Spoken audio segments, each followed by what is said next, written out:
Last discussion है इस mechanism elimination reaction में, जिसमें है factors affecting the elimination reaction.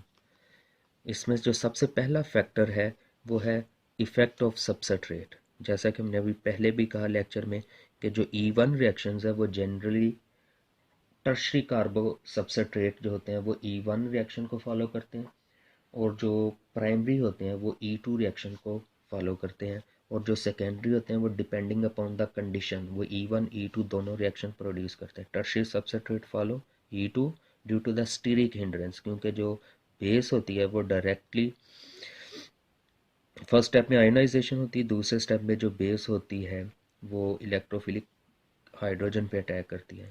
Primary सब जो होंगे वो E2 को, और जो सेकेंडरी है वो दोनों reaction depending upon the condition. उसके बाद है order of reactivity of alkyl group. Alkyl group जो होंगे उनकी जो रिएक्टिविटी पे डिपेंड करता है, क्योंकि टर्शरी सबस्ट्रेट मोर स्टेबल होते हैं, तो लिहाजा more liable reaction of tertiary substrate is the E1 reaction, secondary and primary. इसकी हमने एक एग्जांपल भी की जिसमें प्राइमरी जो अल्कोहल्स होते हैं प्राइमरी सबस्ट्रेट वो E2 रिएक्शन या एलिमिनेशन रिएक्शन इतनी आसानी से नहीं देते जितने कि टर्शरी अल्कोहल प्रोड्यूस करते हैं। In contrast to SN2 reaction, E2 reaction more often observe with tertiary alcohol. हालांकि टर्शरी कौन सा रिएक्शन प्रोड्यूस करते हैं? E1 reaction. लेकिन अगर हमारे पास टर्शरी सबस्ट्रेट होगा तो वो SN2 की बजाय E2 रिएक्शन ज़्यादा फिजिबल होते हैं। उसकी वजह क्या होती है कि SN रिएक्शन में जो न्यूक्लियोफाइल होता है उसको सेंट्रल कार्बन एटम यानी कि इलेक्ट्रोफिलिक कार्बन एटम तक एक्सेस नहीं होती टर्शरी में, क्योंकि तीनों तरफ मिथाइल ग्रुप लगे होते हैं, लिहाजा उसकी एक्सेस इजी नहीं होती SN रिएक्शन में। लिहाजा टर्शरी जो होंगे सबस्ट्रेट वो SN रिएक्शन प्रोड्यूस नहीं करते। लेकिन एलिमिनेशन रिएक्शन में क्या होता है कि जो बेस होती है उसने अटैक करना होता है, जो बेस है उसे अटैक करना होता है इलेक्ट्रोफिलिक हाइड्रोजन आटम। लिहाजा बेस इज को कम रिपल्शन का, कम रेजिस्टेंस का सामना करना पड़ता है एज कंपेयर टू न्यूक्लियोफाइल। इसलिए tertiary substrate E2 reaction produce कर सकते हैं, लेकिन nucleophile E2 reaction SN2 reaction proceed नहीं कर सकते। उसके बाद सेटसिफ रूल में अभी हमने कहा कि जितनी ज़्यादा उसके ऊपर ब्रांचिंग होगी, सब्स्टिट्यूएंट होंगे, उतना ही जो अल्कीन होती हैं वो स्टेबल हो जाती हैं। Crowding within the substrate favour the elimination over SN1, यानी कि जितनी ज़्यादा सब्स्टिट्यूशन होगी, बीटा कार्बन जितने ज़्यादा होंगे वो एलिमिनेशन को फेवर करेंगे। Increase in the number of alkyl group on substrate stabilise the elimination product, so E reaction favour over the SN reaction. यानी कि सबस्ट्रेट जो होगा वो जितना ज़्यादा क्राउडेड होगा, जितनी उसके ऊपर सब्स्टिट्यूशन होगी, उतना ही वो एलिमिनेशन रिएक्शन को फेवर करेगा। क्यों? क्योंकि जो न्यूक्लियोफिलिक रिएक्शन होता है उसमें न्यूक्लियोफाइल ने इलेक्ट्रोफिलिक कार्बन पर अटैक करना, और ब्रांचिंग बढ़ने की वजह से स्टीरिक हिंड्रेंस ज़्यादा हो जाती है, जिस वजह से वो कार्बन पर अटैक नहीं कर पाता। लेकिन एलिमिनेशन रिएक्शन में क्या होता है कि उसने इलेक्ट्रोफिलिक हाइड्रोजन पे अटैक करना होता है, लिहाजा उसको कम रेजिस्टेंस का सामना करना पड़ता है, तो इसलिए वो एलिमिनेशन ज़्यादा फेवरेबल होगी।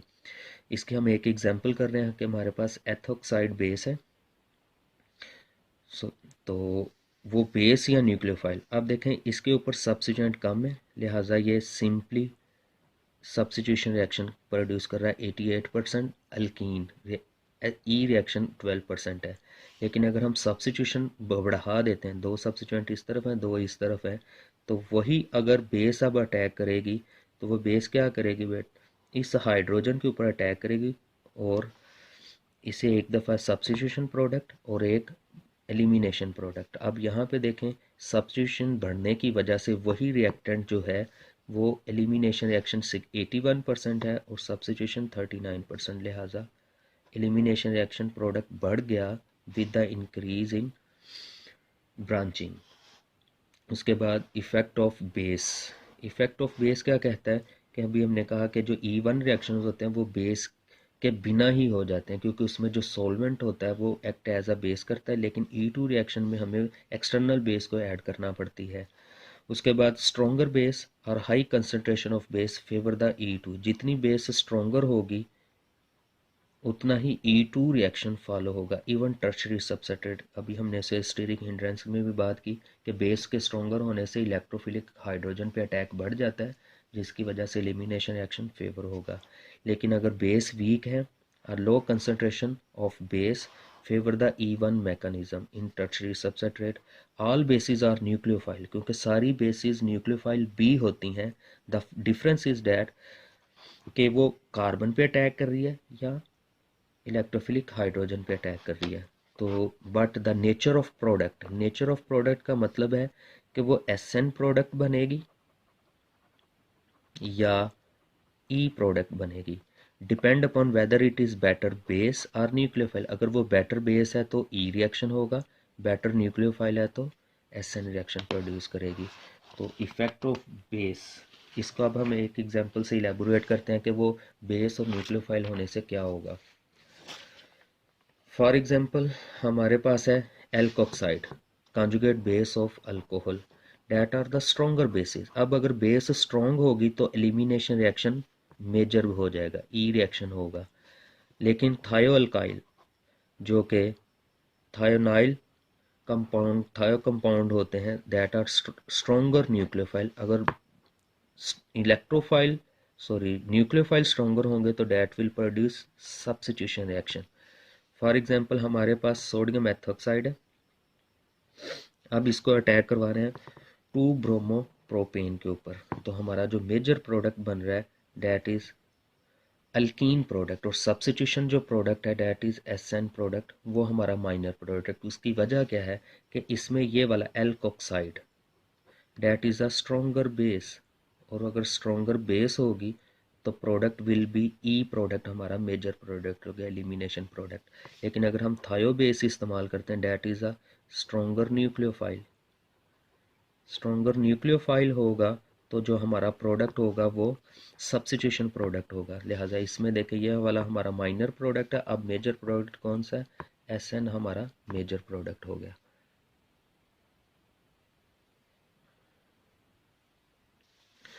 नेक्स्ट है effect of leaving group. Again leaving group क्या होते हैं कि वो दो तरह के हो सकते हैं, unimolecular mechanism. E1 leaving group already departs हो जाते हैं, पहले ही निकल जाते हैं, इसलिए SN1 और E रिएक्शन में कंपटीशन की कोई वजह नहीं है। लेकिन in bimolecular mechanism nature of product greatly depend upon the nature of leaving group. अगर लिविंग ग्रुप जो होते हैं गुड लिविंग ग्रुप जो आसानी से लीव आउट कर जाते हैं लार्जर साइज, और अच्छे लिविंग ग्रुप जो होंगे वो E1 को फेवर करेंगे, क्योंकि वो आयोनाइजेशन को ज़्यादा करते हैं, आसानी से लीव आउट होकर आयोनाइजेशन को फेवरेबल कर देते हैं। जो पुअर लिविंग ग्रुप होते हैं जो आसानी से डिटैच नहीं होते, वो फिर E2 रिएक्शन में, क्योंकि जब उनके ऊपर पहले बेस का प्रोटॉन एलिमिनेट होने की वजह से जब बॉन्ड शिफ्ट होगा तो वो उसके बाद एलिमिनेट होते हैं। फॉर एग्जांपल हमारे पास एक कंपाउंड है straight chain, that is tosyl और ब्रोमाइड। अब जो टोसाइल होता है that is a good leaving group, larger in size, good leaving group है as compared to bromo group. तो जब पुअर लिविंग ग्रुप होगा तो वो E2 रिएक्शन हमारा मेजर प्रोडक्ट होगा, लेकिन अगर गुड लिविंग ग्रुप होगा तो फिर हमारा सब्स्टिट्यूएंट प्रोडक्ट मेजर इफेक्ट हो प्रोडक्ट होगा। Next one is the last effect that is the solvent effect. जैसे हमने पहले कहा कि जो E1 रिएक्शंस होते हैं वो विदाउट एडिड बेस होते हैं, और polar solvent favour the E1 reactions, non polar solvent favour the E2 mechanism. अब E2 में इन क्योंकि वो सिंगल स्टेप होते हैं उसमें ट्रांजिशन स्टेट होती है, और ट्रांजिशन स्टेट में क्या होता है 5 एटम, कौन कौन से, base, substrate alpha beta carbon, leaving group, और इसके बाद न्यूक्लियोफ्यूज, सारे एक ही वक्त में होते हैं, जिसकी वजह से charge dispersion is greater because 5 atom involve, therefore elimination favoured than the substitution. क्योंकि चार्ज डिस्पर्शन ज़्यादा होती है, स्टेबिलिटी ऑफ ट्रांजिशन स्टेट ज़्यादा डेवलप होती है, इसलिए ई रिएक्शन हमारा क्या होगा, मेजर प्रोडक्ट हो जाएगा। इसकी एग्जांपल कर रहे हैं फॉर एग्जांपल अल्कोहलिक KOH, अगर एक्वस KOH होगी तो रिएक्शन एलिमिनेशन होगा, सॉरी अल्कोहलिक की मौजूदगी में जहाँ पे नॉन पोलर कंडीशन ज़्यादा होगी तो एलिमिनेशन रिएक्शन, और जैसे जैसे आयनिक कंडीशन पोलर कंडीशन बढ़ती जाएगी तो सब्स्टिट्यूशन ज़्यादा हो जाती है। KOH 2 ब्रोमोप्रोपेन पे अटैक करता है इन प्रेजेंस ऑफ अल्कोहल, तो ई प्रोडक्ट बनेगा हमारा, एलिमिनेशन प्रोडक्ट मेजर प्रोडक्ट होगा। यही KOH एक्वस जो कि आयनिक कंडीशन को फेवर कर रहा है, तो हमारा substitution product major SN product हमारा मेजर प्रोडक्ट हो गया।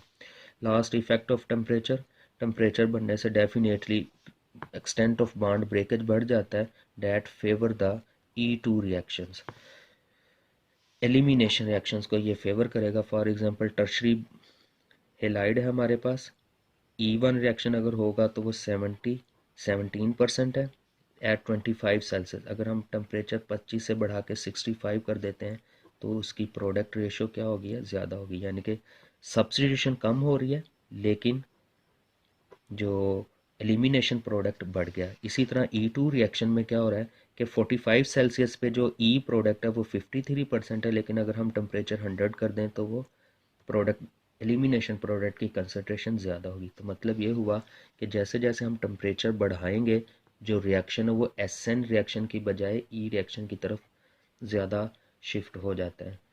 तो ये था हमारा एलिमिनेशन रिएक्शन, जिसमें हमने डिस्कस किया कि एलिमिनेशन रिएक्शन होता क्या है और उसकी कितनी टाइप्स हैं और वो किन रिएक्शन मैकेनिज्म के तहत प्रोसीड होता है।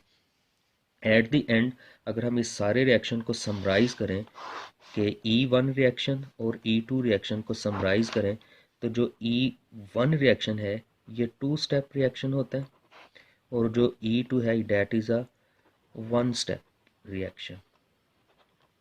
E2 is unimolecular mechanism, E2 is bimolecular, means rate डिटर्मिंग step में कितने मॉलिक्यूल पार्टिसिपेट कर रहे हैं, इसमें सिर्फ एक मॉलिक्यूल पार्टिसिपेट करता है और इसमें 2 मॉलिक्यूल पार्टिसिपेट करते हैं, इसलिए ये बाई और यूनिमोलेकुलर। E1 में जो है ये first order reaction, first order mechanism है, यानी कि इसमें रेट ऑफ रिएक्शन एक मॉलिक्यूल की कंसंट्रेशन पे डिपेंड करता है। और बाईमोलेकुलर या E2 में क्या होता है कि that is second order, rate of reaction जो होगा वो सबस्ट्रेट के साथ साथ बेस की कंसंट्रेशन पे भी डिपेंड करता है। E1 में no added base, no added base, इसमें हमें बेस ऐड नहीं करना पड़ती, जो सॉल्वेंट है वो बजाते खुद बीटा हाइड्रोजन को एक्सट्रैक्ट कर लेता है। और इसमें ऐड बेस एक्सटर्नली, इसमें बेस को हमें एक्सटर्नली ऐड करना पड़ता है। उसके बाद जो E रिएक्शंस और E2 रिएक्शंस की एग्जांपल में अगर देखा जाए तो जो टर्शरी सबस्ट्रेट होते हैं वो E1 रिएक्शन प्रोसीड करते हैं, और जो प्राइमरी सबस्ट्रेट होते हैं वो E2 रिएक्शन प्रोसीड करते हैं। उसके बाद जो सेकेंडरी सबस्ट्रेट होते हैं that follow both mechanism depending upon the condition। अगर कंडीशन पोलर होंगी, जितनी ज़्यादा कंडीशन पोलर होंगी, जो सेकेंडरी कार्बोकैटाइन है वो E1 रिएक्शन को प्रोसीड करेंगे, और अगर नॉन पोलर सोलवेंट है तो सेकेंडरी सबस्ट्रेट जो है वो E2 रिएक्शन प्रोसीड करेंगे। तो यहाँ पे हमारा E reaction elimination reaction complete हो रहा है। अब एक रिएक्शन रह गया हमारा, डैट इज़ सब्स्टिट्यूशन रिएक्शन, जो आपने इंटरमीडिएट में भी डिटेल से पढ़ा हुआ है। इंशाल्लाह वो नेक्स्ट लेक्चर्स में डिस्कस करेंगे।